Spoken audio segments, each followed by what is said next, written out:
Sir ప్రస్తుతం AP deputy CM Pawan Kalyan garu Panchayati Raj అటవీ శాఖ కూడా ఆయన మంత్రిగా ఉన్న పరిస్థితుల్లో మొన్న అరకు కానివచ్చు లేదా మన్యం ప్రాంతాల్లో ఆయన 250 కోట్లు పెట్టి రహదారులు నిర్మించిన పరిస్థితి ఉంది. అంటే ఇప్పటివరకు ఏ రాజకీయ నాయకుడు కూడా చేయలేదు అనుకోవచ్చు. అంశాన్ని ఏ విధంగా చూడొచ్చు అంటారు? అంటే రహదారులు వేస్తున్నారు ఆయన చేస్తున్నారు.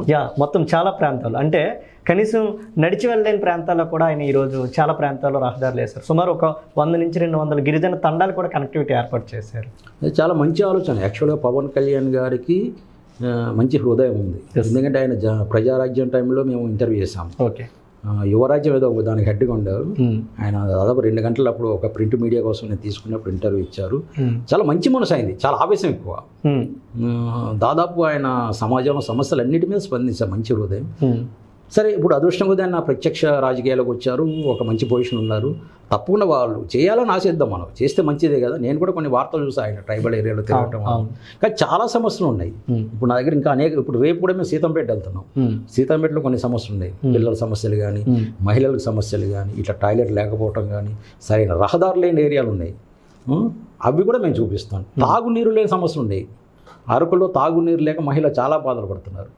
అది కూడా మేము చూపిస్తాం. ఇవన్నీ కూడా పవన్ కళ్యాణ్ గారు అప్పుడప్పుడు మీడియా వైపు కూడా చూసి, మీడియాలో వస్తున్న కథనాలను కూడా చూసి వాటి పరిష్కారం దిశ కూడా చేస్తే వాళ్ళు డెఫినెట్గా ఒక మంచి ప్రభుత్వమే కదా. అందరూ హర్షిస్తారు, ట్రైబల్స్ అందరూ హర్షిస్తారు. మనం చేయాలని కోరుకుందాం. మీరు అన్నట్టు మొదలు పెట్టారు కదా, మంచిదే. ఈ మొదలు పెట్టడం అనేది చాలా మంచి కార్యక్రమం. ఇంకా ముందుకు వెళ్ళాలి, ఇంకా బాగా తిరగాలనుకుంటున్నాను నేను. ఎందుకంటే మొన్న నేను చూసి ఆయన కొన్ని ఏరియాలు కాదు, ఇంకా రిమోట్ ఏరియాలు చాలా ఉన్నాయి.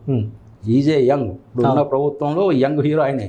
హీరో కాబట్టి సినిమాలో హీరో కాదు, జీవితంలో కూడా హీరోగా ఆయన చూపించుకోవాల్సిన పరిస్థితులు మన మన్యంలోనే ఉన్నాయి. ముఖ్యమైన సమస్యలన్నీ అరకు, పాడేరు, సీతంపేట, పార్వతీపురం, మన్యం జిల్లాలో భయంకరమైన సమస్యలు ఉన్నాయి. అవును సార్. కనీసం ఆయన నెలకు 10 రోజులైనా అక్కడ తిరిగితే ఆయన చూస్తే డెఫినెట్గా దాని పరిష్కారం దొరుకుతుంది. ఆ దిశగా ఆయన ఇంకా కృషి చేయాలని మేము కోరుకుంటున్నాం. సరే అండి, మన్యంలో మీరు చాలా ప్రాంతాలు చూస్తూ ఉంటారు, ఎక్కువ అక్కడే ఉంటారు. అంటే కిందకి ఈ ప్రాంతానికి పై ప్రాంతానికి చూసినట్టయితే ఇక్కడ ఏ పంట పండించాలని కూడా కంప్లీట్ కెమికల్స్ వాడుతున్న పరిస్థితి ఉంది మైదాన ప్రాంతాల్లో. కానీ ఏజెన్సీ ప్రాంతాలు ప్రస్తుతం ఎక్కడ కూడా కెమికల్స్ వాడే పరిస్థితి లేదు. వాళ్ళంతా కూడా ప్రకృతి వ్యవసాయం చేస్తున్నారు, పోడి వ్యవసాయం చేస్తున్నారు, ప్రకృతి ద్వారానే పండిస్తున్న పరిస్థితి ఉంది. అక్కడ ఏ పంటలు వాళ్ళు పండిస్తున్నారు సార్ మీరు వెళ్ళినప్పుడు? సరే, మీరు అడిగారు కాబట్టి నేను మన డుమ్మిరిగూడ మండలంలో కరకవలస అనే విలేజ్ ఉంది. ఎగ్జాక్ట్లీ, అరకు దగ్గర. మేము లాస్ట్ ఇయర్ అక్కడ విజిట్ చేసాం. ఓకే, అక్కడ కొంతమంది రైతులు ఏం చేస్తున్నారంటే వాళ్ళు చాలా అరుదైన వరి రకాలు ఉన్నాయి. కొన్ని ఎర్ర రెడ్ రైసు, బ్లాక్ రైసు, ఇంకా కొన్ని పేర్లు చెప్పండి. అలా దాదాపు ఒక 12 రకాల రైస్ వెరైటీలు వాళ్ళు పూర్వీకుల నుంచి పండిస్తున్న వెరైటీలు వాళ్ళు కాపాడుతున్నారు. ఓకే, వితౌట్ రసాయనాలు, ఈ కెమికల్స్ లేకుండా సేంద్రియ పంటలతో వాళ్ళ ఇళ్లలో కూడా విత్తనాలు